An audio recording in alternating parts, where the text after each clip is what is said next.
My perfect sister used me as a punching bag until she drew red, then played protective big sister in front of our parents. So I let her torment me until she slipped up and exposed her to show everyone her true nature. It worked. But now, years later, she's back and I think I know what she wants.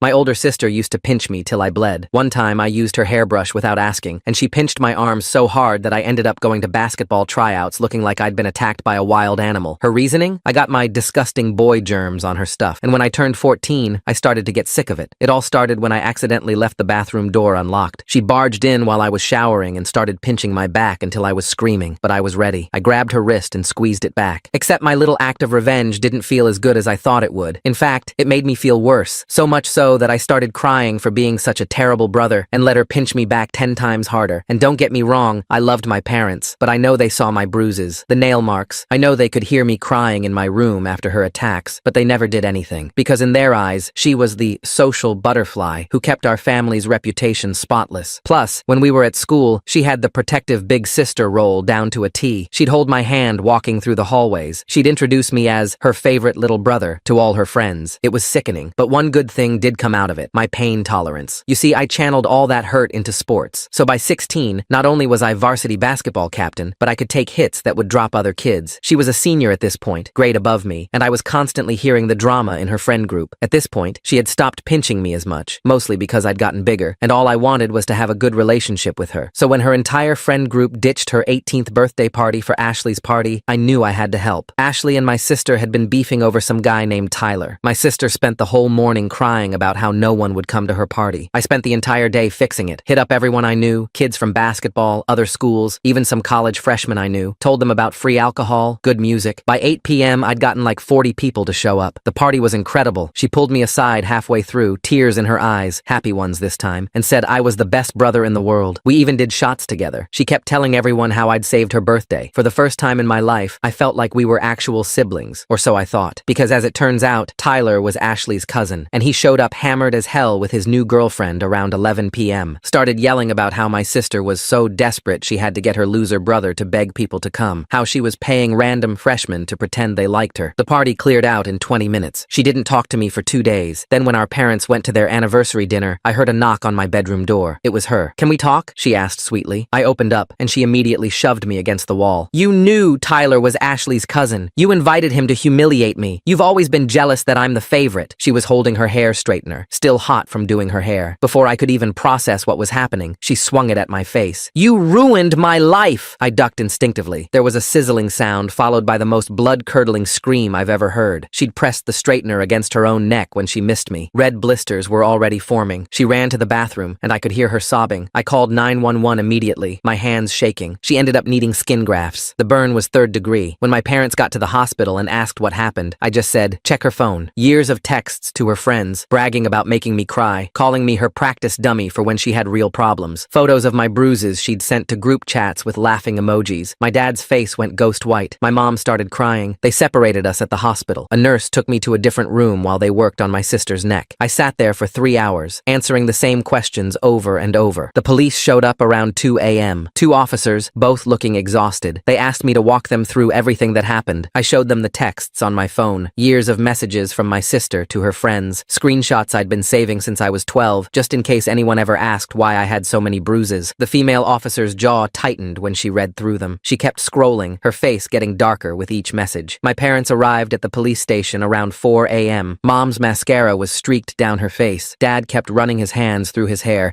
making it stick up in weird directions. They wouldn't look at me. The detective assigned to our case was named Catherine. She had kind eyes but asked hard questions. She wanted to know about every incident I could remember, every pinch, every bruise, every time my parents saw what happened and did nothing. I told her about the basketball tryouts, about the shower incident, about how my sister would smile at school assemblies while digging her nails into my arm under the table. Catherine wrote everything down in a small notebook. Child Protective Services got involved the next morning. A social worker named Nicholas came to interview us at home. He was younger than I expected, maybe late 20s, with a gentle way of speaking that made me want to tell him everything. My sister came home after 2 days in the hospital. Her neck was wrapped in white gauze. She couldn't turn her head without wincing. The doctors said she'd need multiple surgeries. The scarring would be permanent. She moved into our guest room. Mom took time off work to help her with the bandage changes. I could hear them talking softly through the walls. Sometimes my sister would cry, not the fake tears she used to manipulate people, but real, painful pitiful sobs. Nicholas visited twice a week. He'd talk to each of us separately, then together as a family. My parents had to attend mandatory counseling sessions. The court ordered it. They went every Tuesday and Thursday, coming home with red eyes and tight lips. School was weird. Word got out about what happened, though the details were fuzzy. Some kids thought I'd attacked my sister. Others heard she'd hurt herself. Ashley actually approached me in the hallway one day, looking uncomfortable. Tyler feels bad about what he said at the party, she mumbled. He was hammered. He didn't mean to start all that. I just nodded. What else could I say? That his drunken rant had triggered the worst night of my life? That my sister was scarred forever because of a stupid birthday party? Basketball practice became my escape. Coach pulled me aside after the first practice back, asked if I needed time off. I told him I needed to play more than ever. He understood. Let me stay late, shooting free throws until the janitor kicked us out. My sister started physical therapy 3 weeks after the incident. The burn had damaged some nerves. She had trouble moving her neck certain ways. I drove her to appointments because our parents were at work. We'd sit in silence during the 20-minute drive. One day, she spoke up. I know you hate me. I gripped the steering wheel tighter. I don't hate you. You should. Her voice was flat. I've been horrible to you. I didn't know what to say. Part of me wanted to agree, to list every terrible thing she'd done. But seeing her struggle to turn her head, watching her wince when the physical therapist stretched her neck, unalived that impulse. Catherine called a family meeting 6 weeks after the incident. She brought another social worker, an older woman named Kathy, who specialized in family trauma. They sat us all down in our living room. We need to discuss long-term plans, Catherine said. The criminal investigation is ongoing, but we need to focus on healing as a family. My sister had to complete anger management classes. Court ordered, like our parents' counseling. She went every Monday evening. I'd see her workbooks sometimes, left on the kitchen counter. Pages of exercises about identifying triggers and managing emotions. The investigation revealed more than anyone expected. Catherine had interviewed my sister's friends. Several admitted they'd been uncomfortable with how she treated me. One girl, Kat, had even saved screenshots of particularly cruel messages, planning to show someone but never following through. My parents had to face hard truths. The social workers didn't sugarcoat anything. They'd failed to protect me. They'd enabled my sister's behavior. Dad broke down during one session, admitting he'd always known something was wrong, but didn't want to believe his daughter could be abusive. 3 months passed. My sister's bandages came off, revealing angry red scars across her neck. She started wearing turtlenecks and scarves, even in warm weather. Her friends visited less and less. The popular girl who'd ruled the school became someone people whispered about in the halls. We ate dinner together every night now. Another court requirement. Supervised family time. Nicholas or Kathy would sometimes join us, observing our interactions. The conversations were stilted, careful. We talked about safe topics, weather, sports, TV shows. One evening during dinner, my sister dropped her fork. The clatter made everyone jump. She bent to pick it up, then froze halfway down, her hand going to her neck. The scar tissue didn't stretch the same way normal skin did. I got up to help, but she waved me off. I've got it. Her voice came out strained. She managed to grab the fork, but when she straightened up, tears were streaming down her face. Mom reached for her, but my sister pulled away. Don't. Just don't. She left the table, her food untouched. We heard her bedroom door slam. Nicholas made a note in his folder. He always had that folder during our dinners. Never said much, just observed and wrote things down. The next morning, I found my sister in the kitchen at 5 a.m. She was trying to make coffee, but couldn't tilt her head back enough to see if she'd filled the pot properly. Water was everywhere. Let me help, I said. She stepped aside without arguing. That's when I noticed the bruises on her arms. Fresh ones, purple and yellow marks that looked like fingerprints. What happened to your arms? She pulled her sleeves down. Nothing. I just bruised easily now. The medication makes my skin sensitive, but I recognized those marks. I'd worn enough of them to know what they looked like. Someone had grabbed her, hard. At school that day, I saw her ex-best friend Mia cornering her by the lockers. Mia was gesturing aggressively, getting in my sister's face. My sister just stood there, taking it. The girl who used to rule the hallways with an iron fist now couldn't even defend herself. I walked over. Everything okay here? Mia turned on me. Oh look, the victim's here to save his psycho sister. How sweet. We're leaving, I said, guiding my sister away. In the car after school, she finally broke. They all hate me. Every single person at school thinks I'm a monster. Mia grabbed me yesterday, said I deserved worse than some scars, said she wished the straightener had hit my face instead. I didn't know how to respond. Part of me understood their anger. My sister had hurt a lot of people over the years, not just me, but seeing her like this, broken and afraid, made my chest tight. Catherine scheduled an emergency session that week. She'd gotten reports from the school about escalating harassment. My sister sat hunched in her chair, looking smaller than I'd ever seen her. We need to discuss alternative schooling options, Catherine said. The current environment isn't conducive to healing. My parents exchanged looks. Mom spoke first. We can't afford private school. There are online programs, Catherine suggested. Or we could look into transferring to Westfield High across town. My sister shook her head. I have 3 months left. I can handle it. But she couldn't. The next week, someone spray-painted abuser across her locker. The janitor tried to clean it off, but you could still see the ghost of the letters. She started eating lunch in the nurse's office. I tried to help where I could, walked her to classes when our schedules aligned, sat with her at lunch when the nurse wasn't available. My basketball teammates didn't understand. understand. Why are you protecting her? Jake asked during practice. After everything she did to you? I missed my free throw. She's still my sister. She's getting what she deserves, another teammate said. Coach overheard and made the whole team run suicides. We don't kick people when they're down, he said. That's not what this team is about. But the damage was spreading. Our parents started fighting more. I'd hear them in their bedroom at night, voices raised. Mom blamed Dad for ignoring the signs. Dad blamed Mom for babying my sister. Both of them blamed themselves. One night, I heard a crash from their room. I found Dad sleeping on the couch the next morning. He'd been there ever since. Nicholas increased his visits to 3 times a week. The court was monitoring our family closely. There was talk of extending the supervision period. My parents had to submit weekly reports about our progress. My sister's physical therapy wasn't going well either. The therapist said she was developing compensatory movement patterns that could cause long-term problems. She needed to do exercises at home, but she'd given up. I started going to her room after dinner, making her do the stretches. She'd resist at first, but eventually gave in. We'd sit on her floor, me counting repetitions while she worked through the pain. Remember when we used to play board games? She asked one night during stretches. Before I got mean? I did remember. We'd been close when we were really young, before middle school changed everything, before she decided I was an embarrassment. What happened? I asked. When did you start hating me? She was quiet for a long moment. I never hated you. I hated that you were better than me, nicer, more genuine. People actually liked you for you. They only liked me because I made them afraid not to. The admission hung between us. I helped her with the final stretch, watching her face contort with pain as the scar tissue pulled. 2 weeks before graduation, everything imploded. My sister had been doing better, keeping her head down, just trying to make it through. Then someone posted the screenshots online, all the messages she'd sent about me over the years, the photos of my bruises, everything. The post went viral in our school community. Parents started calling for her expulsion. The principal had to hold an emergency assembly about cyberbullying. It didn't matter. The damage was done. My sister didn't come home that night. My parents called the police at midnight. I drove around looking for her, checking all the places I thought she might go. The park where we used to play as kids, the beach where our family had picnics. I found her car at the old railroad bridge outside town. She was sitting on the hood, legs dangling over the edge. The drop wasn't fatal, but it would hurt. We both knew about hurting. Don't, I said, approaching slowly. I wasn't going to jump, she said. I just needed to think. I sat beside her. We stayed there for an hour, not talking, just existing in the space between what was and what could have been. I'm sorry, she finally said, for everything. I know it doesn't fix anything, but I need you to know that I'm sorry. I know, I said, and I did. The apology didn't erase the scars, physical or emotional, but it was a start. We drove home separately. Our parents were waiting, along with 2 police officers. There were procedures for missing persons, even ones who came back, more reports, more documentation. Catherine arranged for my sister to finish school from home. The principal agreed it was best for everyone. She'd get her diploma, but wouldn't walk at graduation. Another consequence of that night with the straightener. The house felt different with her home all day, quieter, despite her presence. She spent most of her time in her room, working on assignments and attending virtual anger management sessions. I'd check on her between my own classes and basketball practice. Sometimes I'd find her doing her physical therapy exercises without prompting. Other times she'd be staring at her reflection, fingers tracing the scars on her neck. Our parents' marriage was hanging by a thread. They'd started couples counseling on top of everything else. Some nights Dad still slept on the couch. Mom had stopped cooking elaborate dinners, and we lived on takeout and frozen meals. Nicholas pulled me aside during one visit. How are you handling all this? I'm fine, I said automatically. It's okay if you're not, he said. You've been through significant trauma. Your feelings matter too. But I didn't know how to explain the guilt that sat in my stomach like a stone. If I hadn't ducked that night, none of this would have happened. My sister would be graduating normally. My parents would still be happy. Our family wouldn't be under constant supervision. The rational part of me knew it wasn't my fault. She'd swung a hot straightener at my face. Ducking was instinct, but rationality didn't make the guilt disappear. Basketball season ended with us making it to regionals. I played my worst game, couldn't focus, kept thinking about my sister at home, alone while everyone else celebrated. We lost by 12 points. After the game, coach found me in the locker room. You've got a lot on your shoulders, he said, but you can't carry everyone else's burden. Sometimes people have to face their own consequences. He was right, but it didn't make watching my sister suffer any easier. The girl who'd tormented me for years had become someone I worried about constantly. The irony wasn't lost on me. Graduation day arrived with unusual May heat. I put on my cap and gown, trying to feel excited about the milestone. My parents came separately, sitting on opposite sides of the auditorium. My sister stayed home. As I walked across the stage, I thought about her sitting in her room, watching her classmates' Instagram stories of their celebration. Part of me wanted to skip the after parties and go home, but Nicholas had been clear. I needed to maintain my own life, my own milestones, so I went to Jake's party, tried to act normal, but when someone made a joke about psycho sisters, I left. Found myself driving home, still in my graduation gown. My sister was in the backyard, attempting to plant flowers in Mom's neglected garden. The physical therapist had suggested gardening for her neck mobility. She looked up when she heard the gate. Shouldn't you be celebrating? She asked. Felt like gardening, I said, grabbing a trowel. We worked in silence, planting marigolds and petunias. The sun hit down on us, making the scars on her neck glisten with sweat. By the time we finished, we were both dirty and exhausted. Thanks, she said simply. That night, for the first time in months, our whole family ate dinner together without supervision. Dad had come home early. Mom had actually cooked. We sat at our usual spots. The empty chair where Nicholas usually sat somehow louder than his presence. I got into state, I announced. Basketball scholarship, full ride. I'd been holding on to the news for weeks. My parents smiled. The first genuine smiles I'd seen from them in months. Even my sister looked pleased, though something flickered behind her eyes. That's amazing, she said. You deserve it. After dinner, she knocked on my door. Can I ask you something? I let her in. She sat on my bed, picking at a loose thread on my comforter. Do you think we'll ever be normal again? She asked. Our family, I mean. I thought about lying, giving her false hope, but we'd moved past pretty lies. I don't know, I said honestly, but maybe we can be something different, maybe better. She nodded, understanding. We'd never have the relationship we could have had. Too much damage, too much history, but perhaps we could build something new from the wreckage. Catherine visited one last time the following week. The official supervision period was ending. We'd completed all court requirements. The investigation had concluded with no criminal charges, just mandatory counseling and supervision. You've all made significant progress, she said, but the real work starts now, without oversight, without requirements, just you as a family, figuring out how to move forward.